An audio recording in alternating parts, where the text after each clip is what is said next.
Et salut tout le monde, on se retrouve aujourd'hui pour une présentation du Rock Trooper, les Vallées d'Albion, qui est paru chez Delirium ce mercredi, et je vous montre ici la couverture exclusive du Comic Shops Assemble, notre collectif de libraires, voilà, les 12 librairies du collectif qui ont voulu soutenir Delirium pour bien, la première publication en fait, VF de Rock Trooper.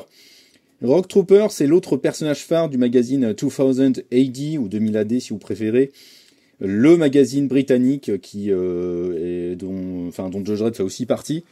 Et Rock Trooper, voilà, c'est l'autre gros personnage, j'ai envie de dire, de ce magazine. Mais il n'a pas la même cote de popularité en France.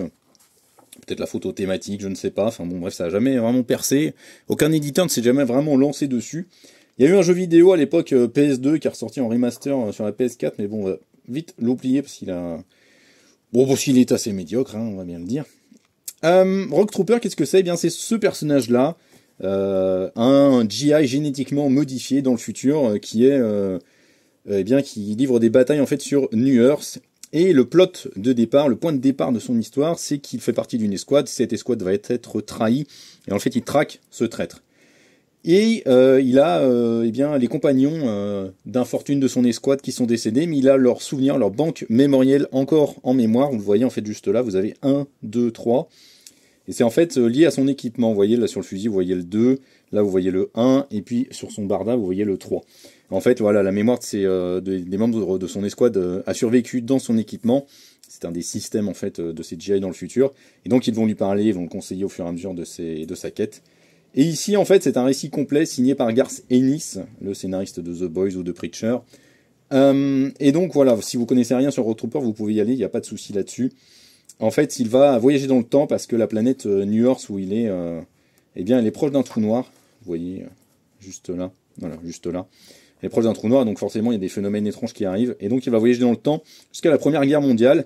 Et il va tomber sur cette escouade de soldats de la Première Guerre mondiale. Et il va devoir, les aider pour évidemment retrouver la bonne direction temporelle, mais aussi, eux, ils vont comprendre qu'il est bizarre et qu'il est différent. Donc, sans forcément trop en dire, lui va se lier avec eux, quoi, va vouloir les protéger. Et donc, Garth Ennis, comme dans la plupart des récits de guerre qu'il signe, il montre à quel point l'amitié et la fraternité est importante parmi les soldats. Il met aussi en avant à quel point les guerres ne sont jamais que des manières pour les puissants d'avoir encore plus de pouvoir, et ils se servent de jeunes un peu naïfs, un peu innocents, venant souvent de milieux populaires pour les envoyer à la boucherie, au massacre, au pilon.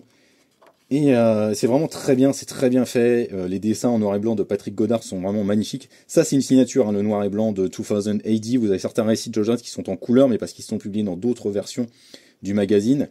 Là, vraiment, on est sur du noir et blanc, et c'est vraiment la recette traditionnelle. Je vais pas aller trop loin, parce qu'il y a un petit twist au milieu du tome, donc ce serait dommage de vous le gâcher.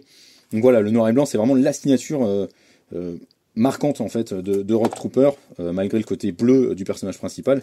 Toutes les histoires sont en noir et blanc.